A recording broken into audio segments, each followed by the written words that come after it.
ለአማራ ምድር ነዋሪዎች በስመ አብ ወወልድ ወመንፈስ ቅዱስ አሐዱ አምላክ። ከቃሉ አንዲቷም ፈጽማ በማትታበል በአንድ አምላክ ስም አምላክ ሁሉን ሕዝብ ሲያይ በእኩል ዓይን ነው። ራሳችንን በወገንተኝነት በጎጥ በሀብት በምን ብንከፋፍል እዚሁ ለኛው ይሆናል እንጂ የእግዚአብሔርን ዓይን ልንጋርደው ወይም ተጽዕኖ ልናሳድርበት ፈጽሞ አይቻለንም። በሚመጣውም ሁሉ በእግዚአብሔር ፍርድ የሚቀሰፈውም ሆነ የሚድነው እያንዳንዱ ግለሰብ የሚመዘነው ዘመን በማይለውጠው በነበረው በሚኖረው አምላካዊ ሚዛኑ ነው እንጂ የኛ የቡድን ወይም የዘር መለያ ወይም ጎራ በእሱ ዓይን ፊት እንደሌለ ነው የሚሆነው። አንዴ በእሱ ፊት ተመዝነን ከወደቅን ለቅጣት ከተወሰነብን ምን ዓለም ቢሰለፍ ምን ተአምር ቢሰራ የሚያድነን ከቶ ሊኖር አይችልም። ደግሞ በዛው መጠን በእሱ ፊት አንዴ ተመዝነን ከተመረጠን ምን እሳት ቢዘንብ የእልቂት ማዕበል መሃል ብንገባ ከቶ የሚነካን ሊኖር አይችልም።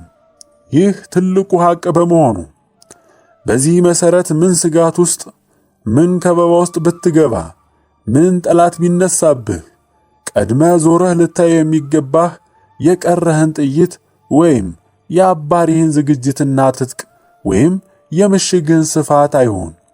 ይልቁንስ ከመደራጀቱና መታጠቁ በፊት ቀድመህ ልታየው የሚገባህ ከጥንት ጀምሮ መከታ ሆኖ ያኖርህን አንተነትህን የመሰረቱት አባቶችን ያላሳፈራቸው የኃያላን ጌታ አብሮህ መሆኑን አለመሆኑን ነው። ለአባቶችህ እንዳደረገው ዛሬም የአምላክ ሰራዊት ከጎንህ እንዳይሰለፍ ምን ሊያርቀው እንደሚችል ቀድመ ፈትሽ። ከአንተ ጋር ምን አጸያፊ ነገር እንዳያሸሻቸው ዙሪያህን ውስጥህን መርምር። የምትኮራበት ነገር ሁሉ የኢትዮጵያ የክብር ታሪክ ሁሉ መሰረትና ማዕከል ዓላማም ጭምር አንድ እሱ እግዚአብሔር ነበርና ለዘመናት ሊደፍሩ ሳይቻላቸው ሲነኩህም ተዋርደው የወደቁትን የውጭ ጠላቶች ዛሬ ይህንን ታሪክህን እንዳትደግመውና እንዳይዋሃድህ ፈርተው ከታሪክህ ይህንን መልክህን ቆርጠው አውጥተው አስረስተው ትልቁን ትጥቅህን አስፈትተው በባዶ እጅ ሙሉ ትውልድ ሊማግዱ እየተሯሯጡ ነው። ግን ከኬንያው፣ ከአረቡ፣ ከግብፁ፣ ከጣሊያን ወይም ከቱርክ፣ ከደርቡሽ ጦረኛ ከቶ በምን ተለይቶ ነበር የሐበሻው ኃያልነት? እውነት በቃ እንዲሁ ጀግንነትና ስልት ብቻ? ለሱማ እንደ ቻይናዎቹ የጥንት ወታደሮች በብዛትም ሆነ በልዩ ልዩ ስልጠና በማርሻል አርት በውሹ የተጠበበ ሰራዊት ከቶ ማን ነበረው? እሱስ ቢሆን በትንሿ ጃፓን የዘመናት አሰቃቂ ቅኝ ግዛት ከመውደቅና ባርነት መቼ ታደጋቸው? አይደለም የኛን ከግብርና ተነስተው የሚዘምቱትን አባቶቻችንን ሳትዘነጋው ወይ ሳትተካው አልቀረህም መሰል። ያንን ልዩነት ነው ሊያስረሱ የሚተጉት። ብረትና ባሩድንማ ከግብፅና ከቱርኮች አለፍ ካለም ከጣሊያኖች በላይ አትርፎ አብዝቶ የተሸከመው ከቶ ማን ነበር? ታዲያ የቱ ነበር ልዩነትህ? በዓለም ካሉት አገራት ሁሉ ከሩሲያ በስተቀር በብቸኝነት ለማንም ወድቆ የማያውቅ ያደረገህ ጌዲዮን ማሰሮና የቀንድ መለከት ብቻ ይዞ ወጥቶ አምላክ ሙሉ ምድያምን ሰራዊት ላይ ድልን አልሰጠውምን? እነሱ ባያስተምሩህ ከታሪክ ትምህርትህ ቢቆረጥ በሥራቸው ያከበርካቸው ምኒልክ ሰይፍ ላይ በጉልህ የተቀረጸውና ጽሑፍ ምን ነው ሄደህ ከቤተ መዘክሩ አላየኸው? የምኒልክ ኃይሉ እግዚአብሔር ነው የሚለውን ወይ ታሪክ ራቆቱን ሲቀር ግንድ መነሻውን አይተን እንዳታቆጠቁጥ ቅጠሉን ብቻ ሲተረት እንዲኖር ሲደረግ ስንቱ ታሪክ መሰረቱ ተረሳ፣ ስንቱ ታሪክ ጠፋ። ሌላውስ የቋራው ካሳ ብቻ ወይስ የማኅበረ ሥላሴ ገዳሙ ካሳ? አፄ ቴዎድሮስ የሚለውን ስም ከየት በነማን ተምረው ለምንስ መረጡት? ዳዊት ደጋሚውና ራሱን ከንጉሥ ዳዊት ጋር የሚያስተያየውና በሱ መልክ ራሱን የሚያንጸው ንጉሥ ቴዎድሮስ ወይስ የሕዝቅኤልን ትንቢት ሊፈጽም ኢየሩሳሌምን ነፃ ሊያወጣ ልጆቿን ሊሰበስብ የተነሳው ሌላም በመልአኩ ቅዱስ ኡራኤል የተነገሩለትን ሊፈጽም አልፎም ስንትና ስንት እስከ ዛሬ በትክክል እንኳን ተረድቶ የሚያውቃቸው የሌሉ ረቂቅ ሕልሞችን ይዞ የተነሳው ቴዎድሮስ ወይም እንዲሁ ሽፍታው ቴዎድሮስ? ከማኅበረ ሥላሴ መነኮሳት ጋር የነበረው ቃል ኪዳንስ? አጽማቸውስ ካረፈበት ስለምን ወዴትስ ተቀበረ? በአድዋስ ዘመቻ ከምኒልክ ሰራዊት ፊት ቀድሞ የሚመራው ምን ነበረ? ለምን የጊዮርጊስ ታቦት ተመረጠ? የጦር ጀግኖች የክብር ሽልማቶች፣ የሰራዊቱ አርማ ስለምን ነበር በቅዱስ ጊዮርጊስ ምስል የሚቀረጸው? ቢያንስ በጣም ታወቁ ከተባሉት ታሪኮች እንኳን እነኚህን ሁሉ ስለምን ተነጠሉ?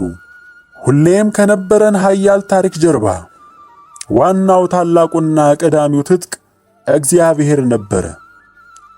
ያ ብቻ ነበረ የሐበሻው ልዩነት። ልብነ ድንግል ቁጥር ስፍር የሌለው ሰራዊት ይዞ ስለምን ክፉኛ ወደቀ? ልጁስ ገላውዲዮስ በተቃራኒው የጠላቱን ሩብ ያህል ይዞ እንዴት ታላቅ ድልን አገኘ? ሌላው ቢቀር ሁልጊዜም የማትለይህ አረንጓዴ፣ ቢጫ፣ ቀይ ቀለም ስለምን ይሆን ስሟ ሰንደቅ ዓላማ የተባለው? ሰንደቅ ዓላማ ምን ትርጉም አለው? የንጉሥ ስም እንደነበረ ማን አስተምሮ ይሆን?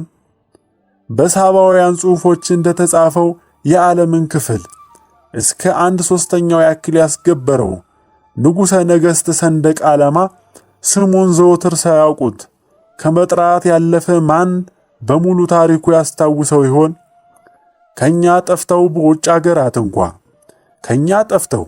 በውጭ አገራት እንኳ የተገኙት የእግዚአብሔርን ስም ሳይጠቅስ የማይሆንለት የተጻጻፋቸው የጥንት ደብዳቤዎቹስ ለዛሬ ኢትዮጵያውያን ይደርሱ ዘንድ ማን ተርጉሟቸው ይሆን? አንተስ ዛሬ በችግር ውስጥ ባለህበት ጊዜ ምን ያህል ትልቁን ትጥቅህን አምላክህን ይዘኸዋል? ንብ አበባ ባለበት እንዲሰፍር በየትኛውም ጊዜ እግዚአብሔር በመሃል የሚገኝ ፍቅርና እምነት ባለበት ነው። በመሃልህ የሚገኝ ወንድምህን አንዱን ከሌላው ለይተህ ያየህ ምን ቢወድቅ ቢነሳ በማይቀረው መስፈርት ከፍቅርህና ማኅበርህ በለየኸው ጊዜ ያኔ በፈቃድህ አምላክህን እንዳይቀርብህ እንደገፋው ሐቁን እውነቱን ወቀው። የሁሉ ነገር ከልካይ ዘረኝነት ባለቀ ጊዜ ወደ አማራው ሕዝብ ሊገባ እየታገለ ይገኛል።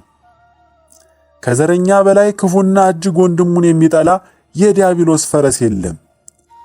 ዘረኛ በነገሰበት በየትኛውም የሀገራችን ሆነ የዓለም ስፍራ ፍቅር፣ ሰላም፣ ተዋህዶ እምነት ምልክታቸውም አይኖሩም። ይህ የሚታየው ሐቅ ነው። ከየትኛውም ዘር ብትሆን ምንም ምክንያትም ብትሰጠው ይህንን የተላበስከውን ዕለት የደነበረ ፈረስ ላይ የታሰረን ገመድ በአንገትህ ፈቅደህ እንዳስገባኸው እወቅ። የእግዚአብሔርም ቁጣ ዘራቸውን ሳይጠይቅ ዘረኞቹን ሁሉ ይመታል። አምላክ ሁሉ ነገር ያለው ሆኖ ሳለ ከኛው የሚጠብቃትን አንዲቷን ነገር ፍቅርን የሚሰብር አምላክን እስከ ዛሬ መከታ ሆኖ ያኖርህን ትጥቅ የሚያርቅ ጸያፍ ነገር በመሃልህ ሊያስተጋባ ዳር ዳር እያለ ነውና ፈጥነ ይህንን ሰደድ እሳት ደርሰህበት ግታው። ለምታገኘው ወንድምህም ሁሉ አሳውቀው። የክርስቶስ ሌላው መጠሪያው የሆነውን ወንድማዊ ፍቅርህን ከመሃልህ አስወጥተህና ከፍለህ እግዚአብሔርን የሚያስጸይፍ ነገር ካንተ ጋር ኖሮ ፈጽሞ አብሮህ ሊገኝ አይችልምና ከእይታህና ከጠበቅከው ፍጹም ውጭና በላይ በሆነው ጽኑ መቅሰፍት አወዳደቅህ የከፋ ይሆናል። ቀድሞም አሁንም ያለንበት ሁኔታ የኛ ጉዳይ ሳይሆን ቀድሞ የተነገረ የሚጠበቅ ውጤትና ደረጃው ከኛ ያለፈ ነው። ለምናደርጋቸው ነገሮች ሁሉ አምላክን አስቀድመን ከዛ የኛን ድርሻ መታገል ይኖርብናል። ዘር ለቅሞ ከራስ መሃል ለይቶ በመደራጀት ስም ወደ ማጥፋት መስመር ቀድሞም ጠንካራ የነበረውን ሕዝብ እየወሰዱት ነውና ፈጥነ ቀድመህ ልትመልሳቸው ይገባል። መደራጀቱ ስምን ጥፋት ሆነ። ግን ከመሃልህ አንድ የዋህ የእግዚአብሔር ሰው ተነስቶ ወደ አንተ ቢመጣ የሚያገለው አደረጃጀት ከሆነ ፍጹም አምላክህን ካንተ የሚያርቅና ዕጣህ በሰይፍ ብቻ እንዲሆን የሚያደርግ ነው። መቼስ የትኛውም ህብረተሰብ እንዲህ ነህ ብሎ ለይተው ቦድነው ሲያጠቁት ማንም ቢሆን ራሱን ለመከላከል መሰባሰቡ የማይቀር ነው። ጠላት ከፊት ቢገፋህ ወደ ኋላ ስትሸሽ የምትወድቅበትንም ጭምር አስቦ ነውና በታቀደልህ መንገድ ገብተህ ትልቁን ትጥቀን እንደፈለገው አትፍታለት። ኃይልና መከታ ሆኖ ያኖርህን ዛሬም ለምንም ብሎ ጥሎ የማይጥልህ አምላክህን አታረቅለት። ይህም ስለሚታወቅ አውቀህ ትድንበት ዘንድ ነውና ቅዱሳን አባቶችህ ነቢያት ዛሬ ባይደርሱልህ እንኳን ልጃቸው ዛሬ አንብበህ እንድትድንበት ስለዚህ ቀን ጽፈው ያኖሩልህ ነው። ቆይ ግን ለመሆኑ ማንነት ማለት ራሱ ምን ማለት ነው? እንዲሁ እንደፈለጉ በየጊዜው የሚቀያየር ነገር ነው እንዴ? ትላንት የሆንከው ዛሬም የሆነው ነገም የምትሆነው ጽኑ ነገር ነው እንጂ ካልሆነማ እንዴት ማንነት ይሆናል? የአማራ ክልል ሕዝብ ከኢትዮጵያዊነት ከፍ ያለም ከኢትዮጵያዊነት ዝቅ ያለም ማንነት አልነበረውም። ታዲያ እንዲህ ነህ ተብሎ ተለይቶ ሲጠቃ አሁንም ለታቀደ ጥፋት ኢላማ ተደርጎ ሲነሱበት ተባብሮ መቆሙ ግድ ቢሆንበትም እንደሚታየው ወደ ባሰ ፍጹም ውድቀት ዝቅ በሚያደርግ ከመጀመሪያውም የሁሉ መንስኤ የሆኑት በክህደት ጸንተው አጋንንት በህቡ አንድነት ሚመራቸው የውጭ ጠላቶች እቅድ ሙሉ በሙሉ በሚፈጽምላቸው እግዚአብሔርንም አጸይፎ በሚያርቀው መልኩ ፈጽሞ መሆን የለበትም። ከመጀመሪያውኑ የዚህ ሁሉ መነሻና የጠላቶች መዳረሻ ግባቸው አምላክን አክባሪነት የሆነውን በአምላክም የተወደደውን ባለ ቃል ኪዳኑን ኢትዮጵያዊነት ማጥፋት ነበርና ከሁሉ በፊት እንቁ ኢትዮጵያዊና የእግዚአብሔር ሕዝብ የነበረው የትግራይ ምድር ሕዝብ በኢትዮጵያዊነቱና በእምነቱ ምክንያት ቅድሚያ ኢላማ ተደርጎ እግዚአብሔርን በጠላት ርዮት እንዲመረስ ተደርጎ ድንገት የተነሳ ዘረኝነትና ጥቅመኝነት ያወረው ቡድን በዛ መልካም ሕዝብ ላይ ነግሶና ሰልጥኖበት ሕዝቡ የኔ ብሎ እንዲያየውና በተለያዩ ስነ ልቦናዊ የጥቅሙ ስብስብ መንገዶች ሥራ እየተሰራበት ሙሉ ሕዝብ ለመለወጥ ባቀደ መንገድ አዲስ ትውልድ ያውም ኢትዮጵያዊነት ምኑም የማይመስለው ለእግዚአብሔር ያለው እይታና ቅርበት ከምዕራባውያን ቸልተኛ ሕዝቦች ያልተለየ የሆነ ኢትዮጵያውያን እንደውም ከማንም በላይ የሱም አባቶች ጠብቀው ባቆዩት የአምላክ ቃል ኪዳኗ ታሪካዊና መንፈሳዊ ማንነቷ ሳይሆን የሚያውቃት እንዲሁ ማንም ተነስቶ ገነጣጥሎ ሊያፈርሳት የሚቻለውና የራሱ አባቶች ሳይቀሩ ያቆዩት መንፈሳዊ መሰረት የሌላት አድርጎ የሚያስብ ትውልድ እንዲፈጠር ጫና እየተደረገ ኖሯል። ከሰሜን ኤርትራ ጀምሮ በጊዜ ወደ ታች እየወረደ ኢትዮጵያዊነትን እያጠበ መምጣትን አቅዶ የሚሰራው ክፉ ጠላት ዛሬ አንተ ላይ ቢደርስ በተመሳሳይ አንተም ያንኑ ደግመህ ስታሳካለት ማየትን ያህል የሚያም ነገር የለም። ከጥንትም ሰንሰለቱ ሆኖ ያያያዘን እግዚአብሔርን ሁሉ ቢረሳው እንዲህ መለያየት ሰፈነ እንጂ በስነ ልቦናና እምነት በድህነት ፍቅር ፍጹም አንድ የሆነህን ሕዝብ ጋር ማን ይለይህ ነበር? ፈጣሪን ልትይዘው ይገባል። አንድ የሚያደርግ ፍቅር ሰንሰለት እሱ ነውና በምንም መልኩ ልትበገር የማትችለውን ኢትዮጵያን ልንይድ ይቻለው ዘንድ ከትግራይ ምድር ኢትዮጵያውያንን ጋር ያላቸውን የጋራ ማንነታቸውን ሊያጠፋ ጠላት አቅዶ እንዳደረገው በወንድም ላይ ዘምቶ ካንተ ቢለየው ልታዝንለት ወንድምህ ፈልጎ ያመጣው ሳይሆን ያንተውን መልክ በሆነው በኢትዮጵያዊነቱና እምነቱ ምክንያት ለጥፋት ነውና በእንባ ልትጸልይለት እንጂ ልትፈርድበት ፈጽሞ አይገባህም። ሀገሩን ከ83 ዓመተ ምህረት ወዲህ በግፍ የገዛው በአንተም ስም ካንተ ወገን ተነስቶ ቢሆን ኖሮ ተመሳሳይ ተግባርና ሁኔታ በአንተ ይሆን እንደነበረ እውነት ሐቅ ነውና በእነሱ የሆነ የወገንተኝነት ፈተና በአንተም ጸንቶ በተመሳሳይ መልኩ ይታገርህ ይፈትንህ እንደነበረ ፍጹም ሐቅ ነውና ስለ ውሸት ፈጽመህ እንዳትመጻደቅ።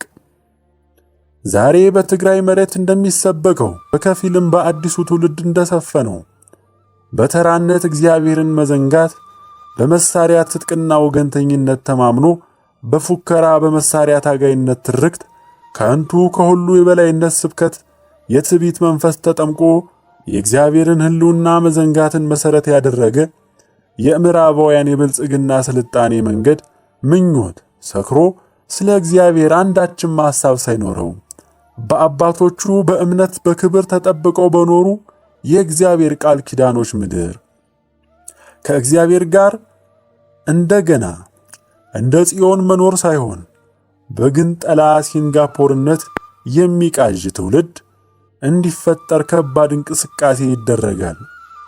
ነገር ግን እግዚአብሔር ዛሬም አለ። በዓለም የሚሆነውም በእኛ በብናኞቹ ባለቅጽበት ዕድሜ ፍጡራን ሳይሆን በሱ ይጸናል። በአሁኑ ጊዜ በመሃልህ የተነሳውን ከእግዚአብሔር የሚያርቅ ነገር ሁሉ ቀድመ ተዋጋው። በመሃልህ የኔ ዘር ነው ልዩ፣ የኔ ዘር ነው ባለ ታሪክ፣ የኔ ዘር ነው ኢትዮጵያን ያቆየ የሚሉ ትዕቢትና ማግለልን ቀላቅሎ የሚከፋፍል እግዚአብሔርን አጸይፎ ከመሃልህ የሚያርቅ ነገር ሁሉ አጥፋ።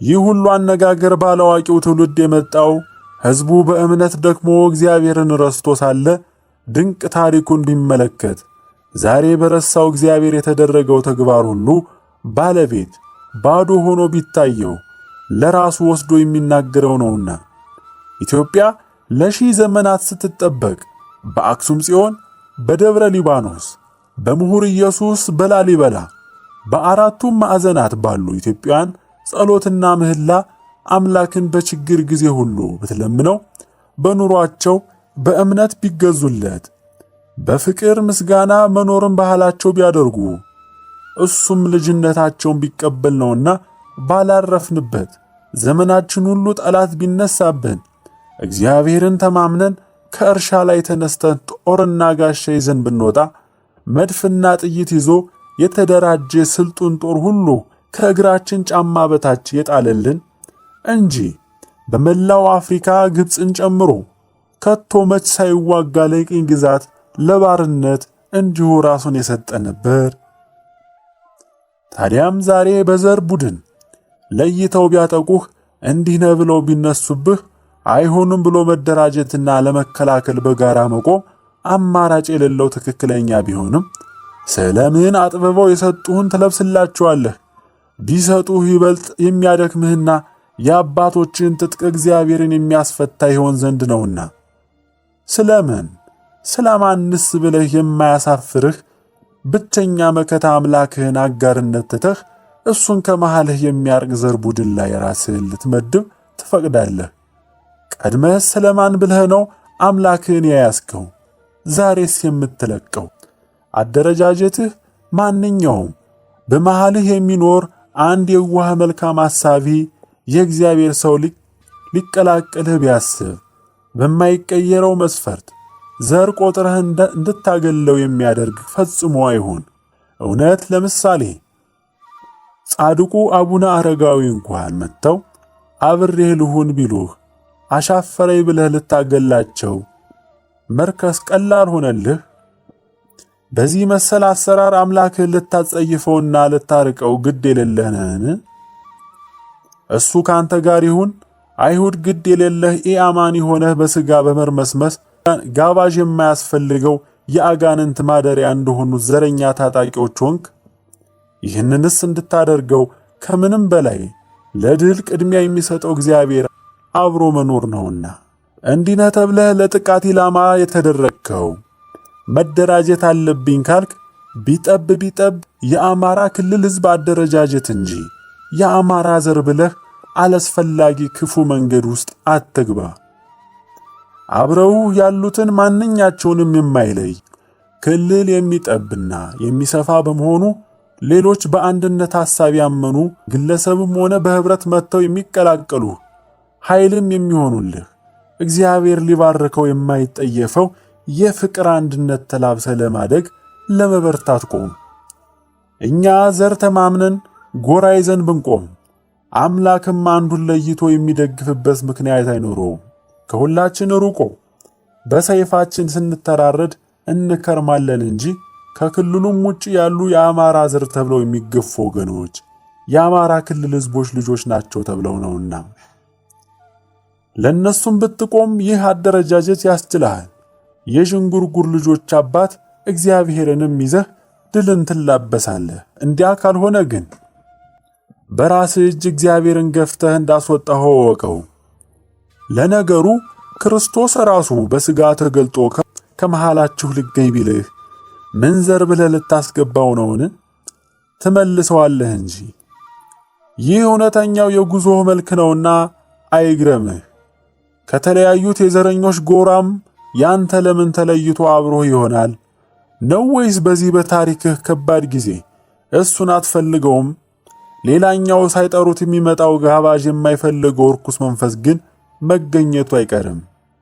ምንጊዜም በመሃል ነክሶ ዘረኞችን አንድ አይነት አድርጎ በሚዲያው እንደሚታየው እንደውም በብዛት የተማሩ ምሁር የሚባሉትን ሳይቀር አእምሮ አውርዶ የሚያስደነግጥ አጸያፊ ንግግርን ተግባር ላይ ሲያውላቸው ተመልክተሃል። በዘረኝነት ግር ብለው በወጡ ሰዎች መሃል ለሰው አእምሮ የሚከብድ አሰቃቂ ነገር ሁሉ የሚከሰተው ስለምን ይመስልሃል? እያንዳንዱን ሰው በተናጠል ብትጠይቀው ከቶ ሊያደርገው የማይችለውን የሚጠየፈውን ነገር በተሰበሰቡ ሰዎች መሃል ተደጋግሞ ሲደረግ ለምን ይመስልሃል?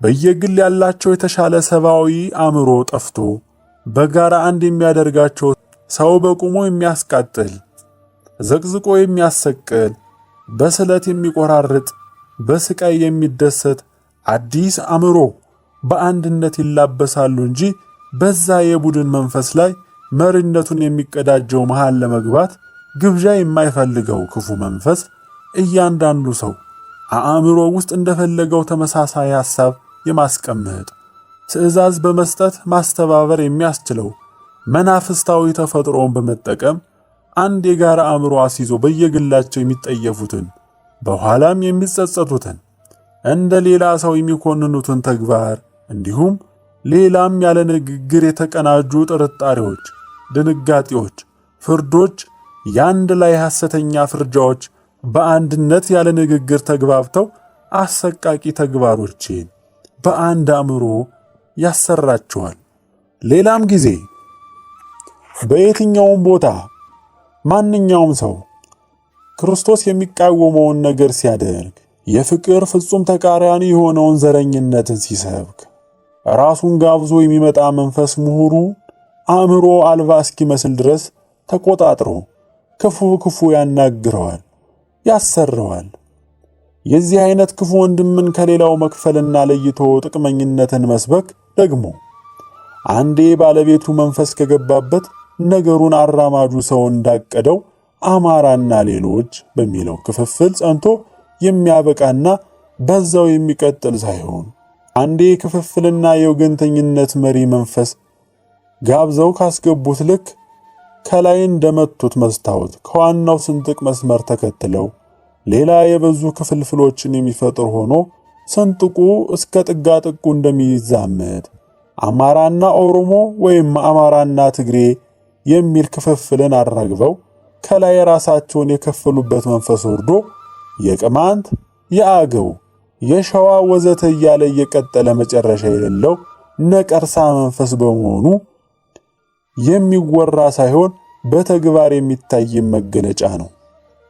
ቀድሞስ ቢሆን በዚህ መሃል የሚነግስ መንፈስ ከዛ ዘር ወይም ከሌላው ዘር ምን የተለየ ጉዳይ አለውና በቻለው መጠን የልዩነትና ባላንጣነትን ወገን ለይቶ ጥቅመኝነትን መንፈስ አንግሶ ፍቅርን እስከተቻለው መጨረሻዋ ቅንጣት መስበር ነው እንጂ በፍቅር የሚመሰለውን ክርስቶስን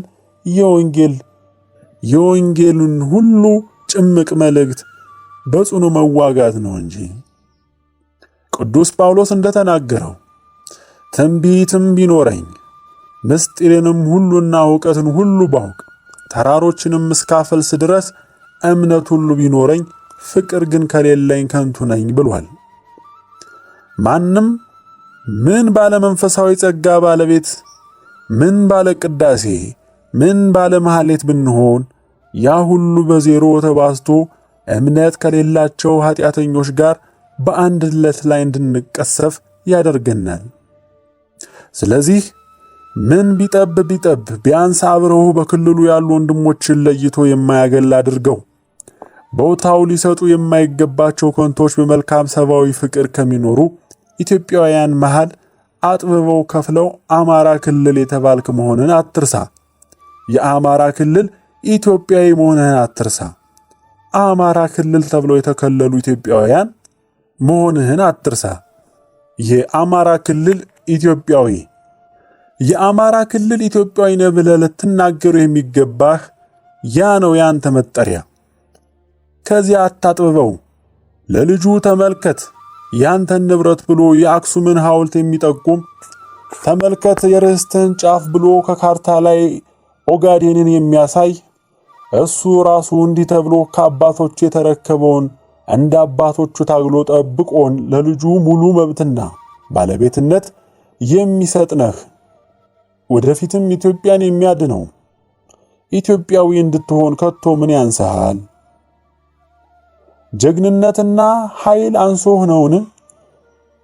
የበታችነት የተጠናወታቸው መቼም የማያሸንፉ በተጎጅነት ትርክት ሮሮ ሲያላዝኑ ኃያል ጉልበታቸውና ጊዜያቸውን ሲጨርሱ እንደሚታዩት ዘረኞች ከዘረኝነት የሚገኝ ኃይልን ለመላበስ የምትሯሯጠው ነው ወይስ እግዚአብሔር የለም ብለህ ክደሃል? ወይ በቃ ፈጽመህ ክደሃል? ታዲያ እሱን ይዘህ በፍጹም ስለንቦናዊ ኃይልና እምነት የዳዊትን ኃይል መላበስን ትመርጣለህ እንጂ ቀድሞስ ቢሆን መች ደካማ ሆነህ ነው የሰነፍ ዘረኝነት ኃይል ልትይዝ ራስን የምትከፋፍለው? በግፍ ጥቃት ለይተው ቢገፉ የሚገባህን ሊነጥቁ ቢነሱ በዚህ ክልል ላለን ኢትዮጵያውያን ይገባናል በል። አማራ ብላችሁ ለይታችሁ የምታጠቋቸውን ለራሳችሁ በከለላችሁትም ያሉትን እኔዎች እከላከላለሁ በማለት ቁም እንጂ ይህንን ሁን ብለው የሰጡህን አጥብበህ ይዘህ ራስህን በክፉ መንገዳቸው አውለህ ውስጥህ ያሉትን ኢትዮጵያውያን እንደገና ዘር ብለህ ሳትከፋፍል በፍቅርና ጠንካራ አንድነት እግዚአብሔርን ይዘህ ይህንን አንድ የሚያደርግ በሌላም ክልሎች ያሉ መሰል አስተሳሰብ ካላቸው በዙሪያ ያሉ ኢትዮጵያውያን ጋር በአደረጃጀትም ሆነ በስፋት እያደግ በዘረኛ ጠላቶች ላይ ላልፈለጉት መንገድ ክፉ መንፈሳቸውን የሚሰብር አምላክን ይዘህ ተነሳባቸው። እምነታችን ደግሞ እግዚአብሔር ሕግጋትን መመሪያ ብንርቅ እንኳ ከአደባባይ ታሪክ መማሩን ማን ጋረደን? አሁን በኢትዮጵያ ያለው መልክ አሜሪካ በክፍፍልና አደጋ ውስጥ ሆና የነበረበት ሚሊዮኖች የሞቱበት የእርስ በርስ ጦርነት ከነበረበት ወቅት ተማረ። አንድነትን የሚያቀነቅኑት ቡድኖችና መገንጠልን የሚሰብኩት ዘረኞች ቡድኖች በተዋጉበት ወቅት እጅግ ብዙዎች በዙሪያው የነበሩ ከያሉበት ወደ አንድነቶቹ ቡድኖች መቀላቀል ይችሉ ነበር። ከተገንጣዮቹም ወገን ብዙ መረጃዎችንና ኃይሎችን በመያዝ በሂደት ወደ አንድነት ኃይሎች መቀላቀላቸው ትልቅ አስተዋጽኦ ነበረው። የተገንጣዮቹ ጥቁር አፍሪካዊ ባሪያዎቻቸው ሳይቀር በመኮብለል ወደዛኛው ኃይል ይቀላቀሉ ነበር። ይህንንም ያስቻለው አቃፊነታቸውና ይህንን ታላቅ ነገር ያስቻለ አደረጃጀታቸው ነበር። በዚህ መሰረት በአብርሃም ሊንከን የሚመራው የአንድነት ኃይል ድል አድርጎ ያሁኑ ኃያሉ አሜሪካ እንድትመሰረት መንገድ ከፍቷል። ዛሬም አንተ ራስህን አቃፊ ሆነህ በፍቅርና አንድነት ከሌሎች ጋር በመዋሃድ ከዘረኞችም ጎራ ጭምር ወደ አንተና ወደ አንድነት የሚመጡ የሚቀላቀሉበትን መንገድ በመያዝ ኢትዮጵያውያን በጋራ በፍቅር አምላካቸውን ይዘው ድል የሚያደርጉበትን መንገድ ልትከተል ይገባል። ራስን በዘር ቆልፎ ለውድቀት መሯሯጥን አስቀድመው የተዘጋጁለትን የመረጡልን መንገድ ነውና በሚሰፋና የሚያድግ እንቅስቃሴ በርትተህ ተገኝባቸው። እግዚአብሔር የሚጠላውን ዘረኝነት፣ ጥቅመኝነትና መከፋፈልን በውስጥህም ሆነ በውጭ ከየትኛውም ጎራ ይሁን ፈጽመህ ተዋጋው። ኃይል ለሚሆኑህ ሌሎችም መልካም ኢትዮጵያን ውሱኑንና ዝግ ሆነህ ጠላት ያዝ ያለህን ይዘህ ሳይሆን ማደጊያ መስፊያ የሆነውን ኢትዮጵያዊነት እንደፈለጉ የማይቀያየር እውነተኛው የማይቀያየር ማንነትህን አፋፍመህ ይዘህ ራስህንም ላለመጣል ለጥቃት አማራ በሚሉ የተለያዩ ኢትዮጵያውያንን መጠበቅ ከዓላማዎቹ ውስጥ አንዱን ዋናው ዓላማው የሆነው አደረጃጀትን ይዘህ ለታላቅ ድል የሆነ የጀግና ጋባዥ ትግል አድርገው። ክልሉ ውስጥ ያሉትን ሌሎች ወንድሞችን ጭምር የሚያገል ዘር ቆጠራ ውስጥ ገብተህ ካሉት የዘር ጎራዎች መሃል የኔን ዘር መርጦ ይቀርባል ብለህ ክብሩን ዝቅ እንደማታደርገው ይታሰባል። ዛሬ ያለን ትውልዶች መንገዳችን እግዚአብሔርን ያሳዘነ ነውና እግዚአብሔር ትንቢቶች እንደተናገሩት ከባድ ጊዜ ከፊታችን ይጠብቀናል። አንተም የየትኛውም ዘር ይሁን ዘረኝነት እንዲስፋፋ ፈቅደህ ለሚመጣው መቅሰፍት በግንባር ላይ የእርድ ምልክት አታድርግ። ምን ጠላት ለይቶ ቢነሳብህ የአባቶችን ትጥቅ ከፈታህ ብቻ ነውና የምትወድቀው እግዚአብሔር ከመሃልህ እንዳይቆም ከሚያደርግ ጠላትም ይህንን አውቆ ሊነዛብህ ከሚታገለው ዘረኝነት ራስህን ጠብቅ። ዘረኝነት በትንሹ ተብሎ ሊወሰድ የማይቻል ስካር፣ አንድ የመንከባለል ከጀመሩለት እዚህ ጋር አቆማለሁ የማይሉት ቁልቁለት መሆኑን ማንም የማይክደው ተፈጥሮ ነውና ስለ ራስህ ስትል አትላበሰው። በሙሉ እንቅስቃሴ ተጠንቅቀህ በሩቅ ያዘው። አንተ አልክም አላልክም፣ ተቃወምክም ደገፍክም ዘረኞች ሁሉ ይጠፋሉ። ጥንት በክፋት ተጠምደው የነበሩ የኔፊልም ልጆች የነቢዩን ማስጠንቀቂያና የንስሐ ጥሪ ችላ ብለው በርኩሰታቸው ቢቀጥሉ ቅዱስ ገብርኤል ሰይፉን ሰጣቸው ተብሎ እንደተጻፈና እርስ በርስም በፍጹም ውድቀትና እርስ በርስ እንደተበላሉ ሁሉ ጎራ ይዘው በጥላቻም ሆነ በራስ ወዳድነት የተሰለፉ የዛሬ ዘረኞች ከየትኛውም ዘር ይሁን እርስ በርሳቸው እንዲሁም ፍጹም መተላለቅን ይቋደሳሉ። የእሳት ሰይፍን ይዘው መራራውን የመከራ ሞት ጽዋ አንዱ ለሌላው ይጋታሉ፣ በንግርትም ጭምር። በእሱ ዘመን እንኳን የሰው የእንጨት ጠማማ ይጠብቀውም እንደተባለው ክፉ ዘረኞችም ሆኑ የኃጢአት ሰዎች ከትንሣኤው በፊት በሚባለው እሳት ከስመው ይቀራሉ። አይደለም ዘረኝነት ጨምረህበት እንዲሁ የምንኖረው የኃጢአት ኑሮ እንኳን ሩጫችን ከሚመጣው የእግዚአብሔር ቁጣ ባላተረፈን ነበር። ከሚመጣው ከተነገረው መከራ የሚተርፉት ጥቂቶቹ መሃል ሁን። ከመከራ በኋላ በሚሆነው ትንሣኤ የሚመጣውን ዘመን ዳዊት በትንቢቱ መዝሙር ኢትዮጵያን ከፊቱ ይመራሉ ከተባሉት ከመሆን ይልቅ ሌላ ዘረኛ ማንነትን መላበስን ከመረጥክ ያንተው ምርጫ ነው። በቃል ንግርት እንኳን በሱ ዘመን እንኳን የሰው የእንጨት ጠማማም አይጠብቀውም እንደተባለው ወንድሙን ለይቶ የሚያረክፉ ዘረኝነትን ከሚሰብኩት ከሚከራከሩለት ጋር ቀድመህ ከምድር ለመጽዳት ለመጠረግ አትፋጠን። ይልቅ ታሪክ እንደዘገበው በዘመኑ በጎበኙት የውጭ ጸሐፊዎች ማስታወሻ እንደተዘገበው የኢትዮጵያን መለያ የሆነውን የጀግንነት ከአሕዛብ ሁሉ የበላይነትና የአምላክ ወዳጅነት ስነ ልቦናን ያላበሳቸውን ምስጢር ሁሉም አዘውትረው የሚደግሙት የተዋሃዳቸው መዝሙረ ዳዊት ነበር። አንዳንድ ኢትዮጵያዊ ጠለ ጸሐፊያን እንኳን ያንጓጠጡን መስሏቸው ከመዝሙረ ዳዊት ሌላ መጽሐፍ የማያውቁ በቃላቸውም ብዙዎች ሙሉን የሚደግሙት በማለት ዘግበው ነበረ። የባህል ፍልስፍናና ኢትዮጵያዊ ስነ ልቦናችን ምንጭ የሆነው መዝሙረ ዳዊት መሆኑን ዛሬ ላለነው ምስክር ይሆን ዘንድ የዘገቡልን። በአምላክ መታመን በችግርና ማንኛውም ፍልሚያ ቢሆን እግዚአብሔር ኃይል ማድረግ የተማሩበት የአፄ ቴዎድሮስ መሳሪያ እንዲሁም የሐበሻ ጀግንነት ማንነት ምንጭ ይህ የተዋሃዳቸው መዝሙረ ዳዊት ነውና ዛሬም አንተም ይህንን መጽሐፍ አንሳው፣ እውነተኛ ኃይልን ጀግንነትን ተላበስ። እውነትም በመጽሐፍ ቅዱስ ማንም ባልተገለጸበት ቃል ፈጣሪ ራሱ በቃሉ እንደ ልቤ የሆነው ሰው ፈቃዴንም ሁሉ የሚያደርግ የእሴይን ልጅ ዳዊትን አገኘሁ ብሎ የመሰከረለትን ቅዱስ ዳዊትን ተከትሎ እንደ እግዚአብሔር ልብ ለመሆን የሚጥርን ሕዝብ የመሆንን ያህል ክብር በምድር በሰማይ ከቶ እንዴት መታደል ነው! ቅዱስ ዳዊት ጠላት ሰልፍ በበዛበት ጊዜ ሀብት ሆኖ ድልን ያለበሰውን አምላኩን የተማጸነባቸውን መዝሙሮች፣ በእግዚአብሔር መተማመንን እሱን ኃይል ማድረግን የሚያላብሰውን ይህንን መጽሐፍ በዚህ ጊዜ አንተም ያዘው።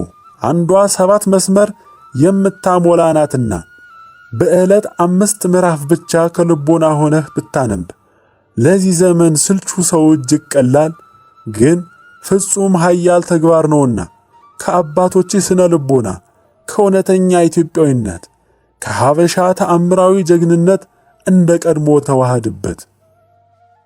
ሁሉ ሕይወትህ የአምላክ ፈቃድ እንዲነግስበት ፍቀድ። አምላክህ ልጅ ሁነው አባትህ ነውና እመነው። የአምላክን ፈቃድ መኖርን ራስህን አለማምደው። መኪና ስትሳፈር እንኳ በሰላም አስገባኝ አትበለው። ይልቅ እስቲ ደፍረህ አምነኸው ፈጽሞ ያንተው ፈቃድ ይሁንልኝ በል። ፈቃዱን ማስቀደምን መቀበልን ተለማመድ። ፈጽሞ ፈቃድህ ይሁንልኝ ግን ከተቻለ የይቅርታና ቸርነት እንዲሆን እለምንሃለሁ ብለህ አምነኸው ራስህን ስጠው። ፈቃዱ ሞትህም ከሆነ በደስታ ለመቀበል እስካልቻልክ እውነተኛ እምነት የለህምና ራስህን በዛ መንገድ አንጸው። ይህንን ሳትረሳ በመኪናም ሆነ በስጋትህ ጊዜ አትዘንጋው። ራስህን ወደ አምላክህ አለማምደው። አባት ሆኖ ሳለ ደካማ ልጁን አምኖት ከእግሩ ስር ሲሸጎጥ ልቡ ችሎ የሚጎዳ ችሎ ዝም የሚል አባት የለምና እሱስ እንደሆነ ከኛ ልጅነት እንጂ ጎሎበት ለሱ ልንሰጠው የምንችል እሱም የሚፈልገው አንዳችም የሌለው ደግ አባት ልጁ ሁንለት እንጂ ሁሉን እንዳይሰጥህ ቀድሞስ ምን አጋጅ ምክንያት አለውና። የብዙ ገንዘብ ዕጣ ሊወጣልህ ቢል እባክህን አምላኬ ያንተ ፈቃድ ብቻ ይሁንልኝ፣ ለኔ ፈቃድህ እሱ ከሆነ ባዶ እጄን እንዳትመልሰኝ፣ አንዳችም እንዳላገኝ አብዝቼ ለምንሃለሁ፣ አገኝ ዘንድ ፈቃድህ የሆነውን ግን ስጠኝ ብለህ ፈጣሪህን ማመኑ የሕይወትህ መርህ አድርገው። በሕይወትህም በድልህም ዳዊትን መስለህ ኑር።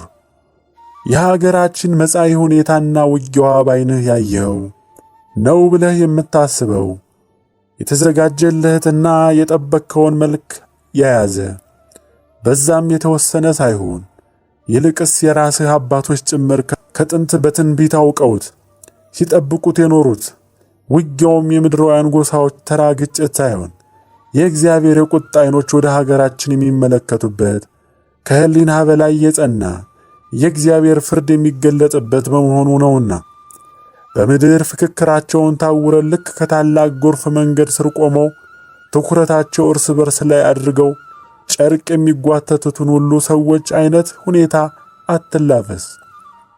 የነሱ መሸናነፍ ምን ሊሆናቸው ነው? ትልቁ አስፈሪ ጎርፍ በእነሱ ላይ እንደሆነ ልብ ይገዙ ዘንድ ማን በነገራቸው? የሚመጣው ክስተት አንተ ባሰብከው ውሱንነት የሚታይ ሳይሆን የእግዚአብሔር ክንድ ወይ በአንተ ላይ ወይ ካንተ ጋር ከሁለት አንዱን ይዞ በጽኑ የሚቀስፍበት ከባድ ጊዜ መሆኑን ልብ በል። ከእስራኤላውያን መሃል ጎሳ ለይተው ሰልፍ በወጡ ጊዜ ለእግዚአብሔር በአንድነት መገዛት ይሻለናል ብለው አምላካቸውን ይዘው የወጡትን በኃይላቸው የተማመኑትን በድንገት አዘናግተው ጦር አዙረው ከበባ ውስጥ በከተቷቸው ጊዜ ይሁዳውያን በእግዚአብሔር ታምነው የአባቶቻቸውን አምላክ ከሁሉ ጥቃታቸው አምነው አስቀድመው ይዘው በመውጣታቸው ከበባውን ሰብሮ በአንዲት ሰዓት ግማሽ ሚሊዮኖችን እንደመታ አስታውስ። በማይቀረው የምታደርገው ምድራዊ ዝግጅትም ሁሉ የዳዊት አምላክ ኃይል ይሆናል። የመጣውን የዘረኝነት ዘር ቆጠራ መርዝ ራስን ከወጋኸው ግን አምላክን አታስፈልገኝም በራሴው ሞክረዋለሁ ካልክ ምርጫው ያንተ ነው። የኃጢአተኞችና ዘረኞች በአጠቃላይ የጠማሞች መደምሰሻ ጥፋታቸውና ሞት እንደሆነ በፊታችን ገጹን አብርቶ ጸንቶ ቆሟልና በግንባር ላይ የትኛውን ምልክት አድርገህ እንደምትጠባበቀው ምርጫው ያንተ ይሆናል።